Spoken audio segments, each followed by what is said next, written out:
Hey, Hound Dogs, I'm David Hankins, And I'm Paul Hankins. and welcome to On the Air with Power Squared. This week we're sort of killing some time, so we don't need to actually read issue 13, and we haven't really prepped very much for this, so it's a little spontaneous, right? Yeah. And to be honest.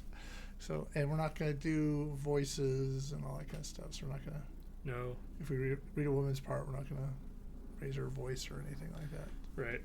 So this will be great for if you're listening to this. If you're watching, you may go, let's see the top of our heads a lot. Okay, so we have the script here. It's copyrighted, so, we can do this. And That's right. we thought we would read issue 13, The Imposter Part 1, which is a continuation of the story started with What's in a Name. We say that every time, just in case someone actually wants to read the issues before. But they have been reading the issues. Of course. Of course they have. That's why they're such big sellers. But anyway, so this is The Imposter. We start with a page 0, which is sort of the credits page. We have a little text on there to kind of catch you up. Yeah. Because it might have been months or years since you read the issue before. And with 13, that's probably really necessary. Yeah. So the text says, Marty has met a girl, Quincy, who has persuaded him to strongly consider a major change in his life and managing, at least temporarily, to create a rift between brothers. Will it last? And how far is Eli willing to go to get his brother back? So we cut to the interior. The Student Union Cafe. Kirby, Steve, and Don are sitting looking at their phones in their normal booth. Marty enters. He's wearing a hoodie sweatshirt. The hood is down. Kirby, hey, if it isn't Marty. Kirby? Don and Steve, Marty? Dan and Steve, right? Marty sits down in the booth looking somewhat out of sorts. Don says, Don. You don't have to read off. Okay, well. Right. Are you okay? Fine. Never better. Don is looking around. Where's Eli? We haven't seen him for a few days. I thought you guys were practically attached at the hip. Kirby says, yeah, is there trouble in Twin Town? Marty stares at Kirby. I don't know. He's probably somewhere with Jennifer. Right, yeah, Jennifer. Don't you know? The four friends are in the booth talking. Marty looks confused. He's probably with her. So how are you and Quincy doing? Quincy, yeah, right. Things are good. Thanks for asking. You don't sound sure about that. No, really, I'm sure. So how's statistics? Statistics? Yeah, my dad wants me to take it next semester. Is it hard? Hey, I could go for some coffee. How about you? Well, yeah, sure. Hey, I've got an idea. How about I buy lattes for everyone? Everyone in the coffee shop. Yeah. All right, Marty. Yeah. Make mine decaf. Yeah. There's always got to be one. Marty jumps down from... He had jumped up in the top of the booth. Yeah. I just need to get the wallet from my car. Everybody in the coffee shop. Yay! Marty leaves the coffee shop holding his arms up in triumph. Over in the coffee shop shouting, Marty! After Marty's gone, Don looks at Kirby. Do you think Marty's acting odd? Hey, as long as I get a free coffee out of it. Yeah, Don. Don't rock the boat. Out in the hallway, Eli sees Marty walking by himself and hurries over to him. Marty, are you alone? We need to talk. Sure, Eli. What? Telepathically. Where have you been? Marty's not seeming to hear him. Did you want to talk to me? Eli telepathically. I didn't want to talk out loud. Don't tell me you can't hear me. Have you been saying something? Eli looks closely at Marty's face. Who are you? Somebody who's late for class. Gotta go. Marty hurries away, flipping the hood over his head. Eli stands and stares after him. Eli is still staring when Marty walks past him, dressed in a different shirt. Hey, Eli. What, Marty? Marty stops. What's going on? Can you hear me? Of course. What's up? There's someone around here who looks like you. Marty and Eli are still talking. Yeah, you. We're twins, remember? No, I mean, there's someone else who's a dead ringer for you. Really? Who? Eli points to Imposter Marty walking away in the distance. Him. Eli uses his supervision to get a close-up look at Imposter Marty's back. I know you don't like to use your powers anymore. See you there. Marty teleports away. Exterior side of the building. The imposter, Pedro, still looking like Marty, is walking up. Eli peeks around the corner. Read it. Yeah, I just... Here he comes. No. Eli and Marty pop around the corner of the building. Aha! With the hood down, Pedro no longer looks like Marty. Instead, he looks like he normally does. Rather plain-looking young Latino man with short green hair. Can I help you? Hey, aren't you the power squared I read about in the school paper? Eli looks shocked. Never mind, my brother mistook you for someone else. Telepathically to Eli. You think he looks like me? He did. Pedro starts to walk away. No problem. Happens to me all the time. Everyone thinks I look like someone they know. Pedro winks at Eli.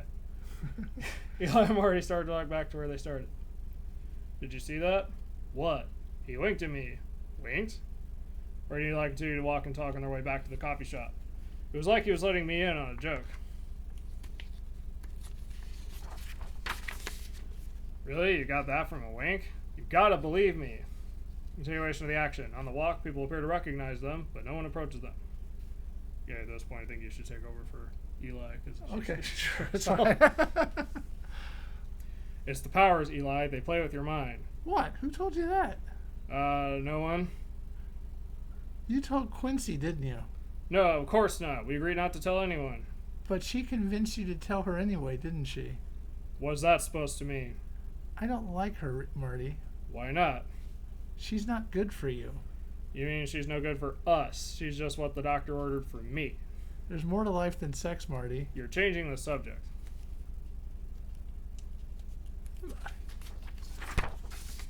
The boys enter the student union coffee shop. Kirby, Don, and Steve are waiting for them. There he is. I knew you'd be back. I haven't been gone all that long, have I? Waitress approaches Marty with a bill in her hand. What's this? The bill? The bill for what? Marty and the waitress talking. Marty is surprised. You announced 10 minutes ago that you were buying everyone in here a latte. I what? Don and Steve walk up with cups of coffee in their hands. Thanks again, Marty. Very generous, bro. Waitress hands a cup to Eli. Yeah, bro. Very generous. Marty pulls Eli aside. But I didn't. Maybe it was someone who looks like you. It would have to be. Exterior, college grounds. Pedro is smiling broadly. Interior, student coffee shop. Yeah. What are you going to do? I guess I'll have to pay the bill. Marty reaches into his back pocket. Don't you want to do something about it? Like what? Go after him. No. Marty has his wallet up. I don't want to use our powers to resolve disagreements, if that's what you mean. You're letting this imposter get away with it. I guess I am. Actually, that's supposed to be a question. You're letting him get away with it? Eli frowns. Marty walks away to pay the waitress. What kind of pull does she have on you? Steve walks up. Is everything okay? I know, incredible voice. I know. It so comes alive. No, I think Quincy's gotten to him. That wouldn't surprise me. Why?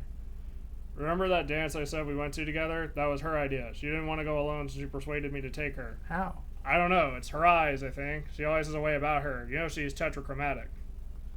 Eli snaps his finger. That explains a lot. It does? Thanks for giving me an idea. Hey, no problem.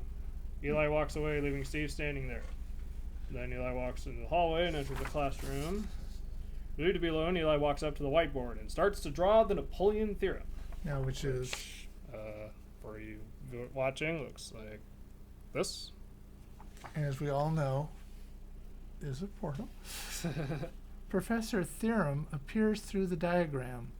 Eli is seated in one of the classroom seats. 20 minutes later, Professor Theorem. Eli, what do you wanted to see me?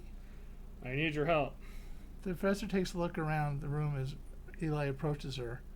B112. I used to lecture in here. Where's your brother? He's why I wanted to see you. Marty, what can I do? I think Quincy is the convincer. Eli and Professor Theorem talking. What makes you say that? Well, to begin with, Marty doesn't want to use his powers anymore. And you think Quincy's behind it? Yes, I mean, we both considered it, but she's pushing him to give them up. But she doesn't know about them, or does she? I wouldn't put it past him to tell her under the right circumstance. Sex. Sex, yeah. Maybe you should confront her. I was hoping you could. I might be able to advise you. But there's something else. There's someone on campus who is impersonating Marty. Professor looks concerned. Are you sure? I've seen him myself. Very convincing. He must have really been able to do it. What are you talking about? Dr. Atlas was bragging he used the Viribus compound to create a shapeshifter. The imposter can take on the appearance of anyone, man or woman. Do they have other powers? No, thank God, just appearance. But that can be enough to get you in trouble. The door to the lecture hall opens and the students start to come inside. Professor Theron beelines it for the diagram and disappears through the portal. Eli hurriedly erases the diagram. He is still wiping it off with the instructor for the class standing behind him, his arms folded. What's the meaning of all this? Sorry if I hurt your whiteboard, mister. Marty and Quincy are walking together on the sidewalk between buildings. Meanwhile... So, you just paid the bill and didn't use your powers? I thought that's what you would have wanted me to do. Quincy smiles. It was. And see, you don't need them. They walk arm in arm and pass over students on the sidewalk. As they pass, Student 1 turns. Student 1, pointing to Marty. Hey, that's the guy who dated my sister and broke her heart. What's that about? No idea. Other students pointing at Marty. He wrecked my car. He stole my textbook. You've been busy. I don't know what they're talking about. I don't think they're going to believe you. And then you get this kind of thing happening. It's a reference to Seven Chances, a Buster Keaton film. Watch it. Yes, it's good. It's the one with the rocks. Yeah. All right. What should I do? Run. Marty and Quincy start to run, but he doesn't use super speed. The chase continues in the journalism building, where Marty and Quincy run into the editor's office. Sounds exciting. They close the door and hide behind her desk. Outside, through the window in the door, the crowd hurries by. Marty looks out through the window. I think they're gone. Why would your brother do that? What? Well, obviously Eli is making trouble for you. He's the only one who looks like you. He said there was someone else on campus. Did you see them? Not exactly. Why would Eli do something like that? He wants to ruin what we have. That doesn't sound like Eli. Maybe you don't know your brother as well as you think you do. Listen, does he approve of me? Oh, no. And he wants you to break us apart. And he wants to. And he wants to break us apart. No. But Quincy hugs Marty. we're not going to let him. Quincy kisses Marty. Continuation of action. How about you stay with me tonight? Yeah, Marty's bedroom is still under reconstruction and empty of furniture with the exception of a whiteboard. Oka is there. Napoleon Theorem is on the board. Eli helps Professor Theorem down from the portal. Sorry we were interrupted earlier. I have to be careful. Dr. House will do anything to get me back under his control. You remember Mocha? Yes. Continuation. We were talking about the imposter, but I'm worried about Marty. Mocha. He seems to be under the convincer's power of persuasion. Professor Theorem de Mocha. We talked about Eli confronting her. Will you go with me? Yes. Knock on the door. Who's that? My Uncle Brian. Mocha is invisible and Theorem has disappeared through the diagram. We just go back and forth reading parts. This is really great. Uncle Brian enters. Oh, I thought I heard you talking to someone. I thought maybe it was Marty. Have you seen him? Not for a while. Quincy, huh? Yeah, I think so. And I wouldn't wait dinner for him either. He's turned into quite the ladies' man. Or to such a ladies' man. How are you and Jennifer doing? Fine, I'm seeing her later. Good. I like Jennifer. Me too. Let me know if you hear from your brother. Brian leaves and the professor and Theorem and Mocha reappear, surprising Eli. That was close. You don't need to worry about Uncle Brian. I can't be too careful. Dr. Atlas has a lot of accomplices, and now the imposter on the loose. Do you want to stay here? Oh, I don't know. Marty's not going to be back, and Uncle Brian's really a pretty good cook. I haven't had a home-cooked meal since I ate here last. How about you? Human food. Try it, you'll like it. Okay, Then it's settled. Theorem smiles. thanks. Eli leads Theorem and Mocha into the living room. Eli, oh, hello. Uncle Brian, you remember Professor Theorem and Mocha? Oh, and where are you? Where were you two hiding when I was in your room? In plain sight. Can't believe I missed the two of you. Brian tries to look flirtatious. Eli whispers into Brian's ear, "Don't forget you're involved with Emily, the ADA." Right. Eli is talking to Uncle Brian with Theorem and Mocha looking on. The professor needs a place to stay for the night. I said she could stay here if that's alright with you. I guess Marty probably won't be using his bed. You don't know how much better this is than where I've been staying now. Where's that? You wouldn't believe me if I told you. I've been hearing that a lot lately. Thank you, Brian. Mocha leaves with Brian hooking her arm in his. Can I help you in the kitchen? And Professor Theorem. And thank you too, Eli. Eli walks to the front door. Make yourself at home as best you can. Tomorrow we can confront Quincy together. Of course. Eli is standing with the door open. If you'll excuse me, I'm going to see Jennifer before dinner. I'm sure the Perrys don't want to know you're working with me. Close up of Jennifer, looking shocked. You're what? Interior, Jennifer's bedroom. 2 shots of Jennifer and Eli. She's sitting on the bed and he's standing next to her. But she's a thief. She used to be. Do you have that in writing? Don't be mad. I'm sure she's sorry. That may be, but I would be careful if I were you, Eli. Very careful. Understood, but she's my best bet to get Marty away from Quincy.